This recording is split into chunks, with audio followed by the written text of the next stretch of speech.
참 예수님, 오늘은 5월 27일 부활 제6주간 월요일입니다. 오늘 독서와 복음 말씀 봉독하도록 하겠습니다. 성부와 성자와 성령의 이름으로 아멘. 제1독서입니다. 사도행전의 말씀입니다. 우리는 배를 타고 트로아스를 떠나 사모트라케로 직행하여 이튿날 네아폴리스로 갔다. 거기에서 또 필리피로 갔는데 그곳은 마케도니아 지역에서 첫째 가는 도시로 로마 식민시였다. 우리는 그 도시에서 며칠을 보냈는데 안식일에는 유다인들의 기도처가 있다고 생각되는 성문 밖 강가로 나갔다. 그리고 거기에 앉아 그곳에 모여있는 여자들에게 말씀을 전하였다. 티아티라시 출신의 자색 옷감 장수로 이미 하느님을 섬기는 이였던 리디아라는 여자도 듣고 있었는데 바오로가 하는 말에 귀 기울이도록 하느님께서 그의 마음을 열어주셨다. 리디아는 온 집안과 함께 세례를 받고 나서 저를 주님의 신자로 여기시면 저의 집에 오셔서 지내십시오 하고 청하며 우리에게 관건하였다. 주님의 말씀입니다. 하느님 감사합니다. 복음 말씀입니다. 요한이 전한 거룩한 복음입니다. 그때 예수님께서 제자들에게 말씀하셨다. 내가 아버지에게서 너희에게로 보낼 보호자, 곧 아버지에게서 나오시는 진리의 영이 오시면 그분께서 나를 증언하실 것이다. 그리고 너희도 처음부터 나와 함께 있었으므로 나를 증언할 것이다. 내가 너희에게 이 말을 한 이유는 너희가 떨어져 나가지 않게 하려는 것이다. 사람들이 너희를 회당에서 내쫓을 것이다. 게다가 너희를 죽이는 자마다 하느님께 봉사한다고 생각할 때가 온다. 그들은 아버지도 나도 알지 못하기 때문에 그러한 짓을 할 것이다. 내가 너희에게 이 말을 한 이유는 그들의 때가 오면 내가 너희에게 한 말을 기억하게 하려는 것이다. 주님의 말씀입니다. 그리스도님 참여합니다. 잠시 묵상하겠습니다. 오늘 복음에서 예수님께서는 제자들에게 진리의 영을 보내실 것이라고 약속하십니다. 진리의 영이 오시면 당신을 증언할 것이라고 하십니다. 또한 그들에게 박해도 약속하십니다. 성령을 받으면 주님을 증언하게 되어 세상의 박해를 받게 되어 있다는 말씀입니다. 교회는 성령을 부를 때 진리의 영이라고도 하고 증거의 영이라고도 합니다. 성령의 힘으로만 진리가 드러나기 때문입니다. 우리는 하느님을 사랑이심을 진리로 믿고 선포합니다. 그런데 참으로 이 사랑을 드러내는 데에는 죽음이 동반되기도 합니다.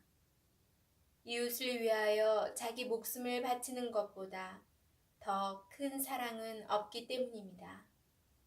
성령께서는 진리를 증언하게 하시려고 우리를 순교로 이끄십니다. 이렇게 성령을 받는다는 것은 곧 자신의 십자가를 짊어지는 것을 뜻합니다. 예수님께서는 세례 때 성령을 받으시어 당신을 십자가에 죽이시고 인류에 대한 아버지의 사랑을 드러나게 하셨습니다. 우리가 그리스도의 죽음으로 하느님께서 사랑이심을 알게 된 것입니다. 이것이 하느님께서 성령을 통하여 당신 진리를 증언하시는 방식입니다. 성경은 교회의 첫 순교자인 스데파노가 성령으로 충만하였다고 말합니다. 돌에 맞아 죽으면서 스데파노는 주님, 이 죄를 저 사람들에게 돌리지 마십시오. 라고 기도합니다. 자신 안에 있는 하느님의 사랑을 드러낸 것입니다. 성령께서는 이렇듯 당신을 받아들이는 이들의 죽음을 통하여 당신이 품고 계신 진리인 사랑의 본성을 드러내십니다. 아멘. 성부와 성자와 성령의 이름으로 아멘. 오늘 독서에서 제 세례명 리디아 성녀에 대해서 나왔는데요. 너무 반가웠어요. 그 리디아 성녀의 마음을 열어주셨듯이 제 마음도 열어주셨으면 좋겠어요. 자, 오늘 제가 글을 하나 소개해 드리려고 하는데요. 신부님께서 예전에 강론하실 때 소개해 준 어느 14살 소녀에 대한 판결문인데요. 여러분과 공유하고 싶어서 준비했어요. 한번 들어보세요. 김규옥 부장판사의 전과 14번 어느 소녀에게 내린 감동적인 판결문. 이 이야기는 서울 서초동 소년법정에서 일어난 일입니다. 서울 도심에서 친구들과 오토바이를 훔쳐 달아난 혐의로 구속된 소녀. 그 아이는 홀 어머니가 방청석에서 지켜보는 가운데 재판을 기다리고 있었습니다. 조용한 법정 안 중년의 여성 부장 판사가 입장했습니다. 전과 14범의 소녀는 무거운 보호 처분을 예상한 듯 어깨를 잔뜩 움츠렸습니다. 판사는 그런 소녀를 향해 다음과 같은 판결을 내렸습니다.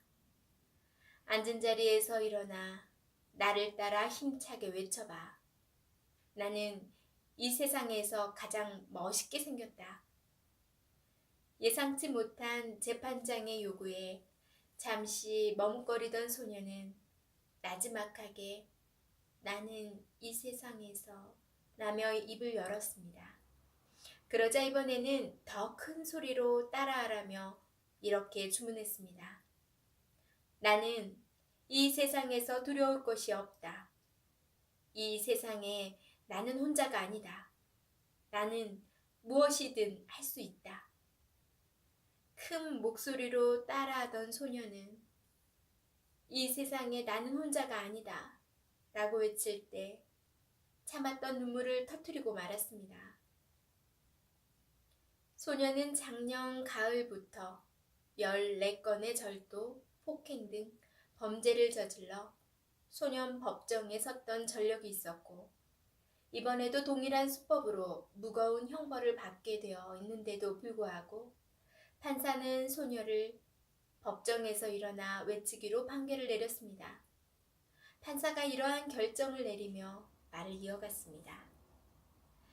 이 소녀는 작년 초까지 어려운 가정 환경에도 불구하고 반에서 상위권 성적을 유지하였으며 장래 간호사를 꿈꾸던 발랄한 학생이었습니다. 그러나 작년 초 귀갓길에서 남학생 여러 명에게 끌려가 집단 폭행을 당하면서 삶이 송두리째 바뀌었습니다.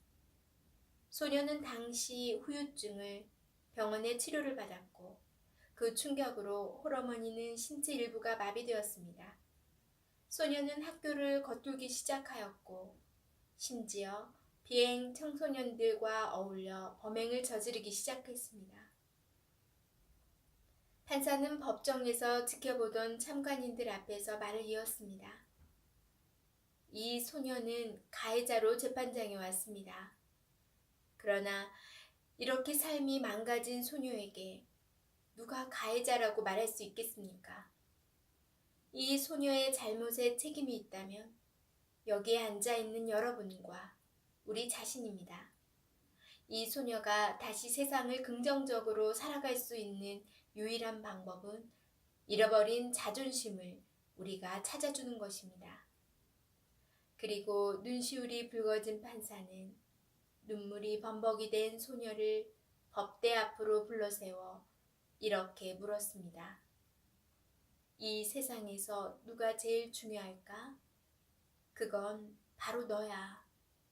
이 사실만 잊지 말거라.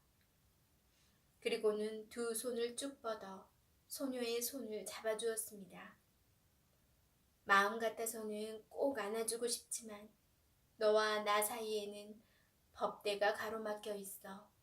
이 정도로밖에 할 수 없어. 미안하구나.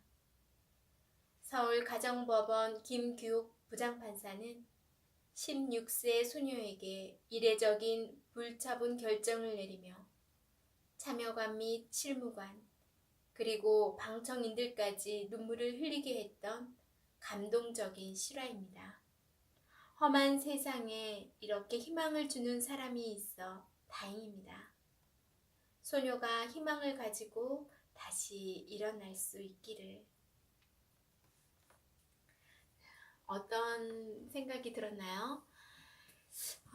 요즘 사람들과 점점 범죄가 나이대가 내려가는데요. 마음이 아파요. 그러면서 사람들은 미리 싹을 잘라야 된다 하면서 무거운 처벌, 솜방망이 처벌을 내리지 말아라 하고 항의도 하고 하시는데 정말 그 아이를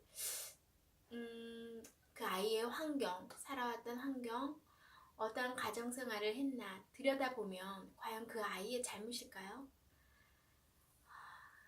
정말 이런 판결을 내릴 수 있는 판사님들이 많이 있었으면 좋겠어요.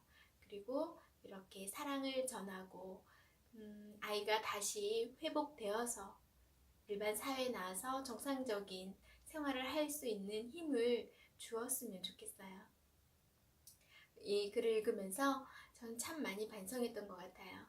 나에게 상처를 주거나 부당한 대우를 받거나 아무튼 합당하지 못하다고 생각할 땐 그 사람이 진짜 법대로 했으면 좋겠고 법에 걸리지 않더라도 괘씸죄가 성립돼서 제 마음속에도 저주를 내리기도 했는데 오늘 그 묵상에서 스테파노 성인이 돌에 맞아 죽을 때에도 그 돌을 던지는 자기를 죽음에 이르게 하는 사람들을 원망하지 않았죠. 그리고 하느님께 저들을 용서하는 기도를 청합니다. 저희 마음에도, 제 마음에도, 여러분 마음에도 이렇게 하느님의 사랑으로 가득 차는 시간이 되었으면 좋겠습니다. 오늘 하루 잘 묵상해 보시고요. 잘 보내시기 바랍니다. 저는 내일 다시 만날게요.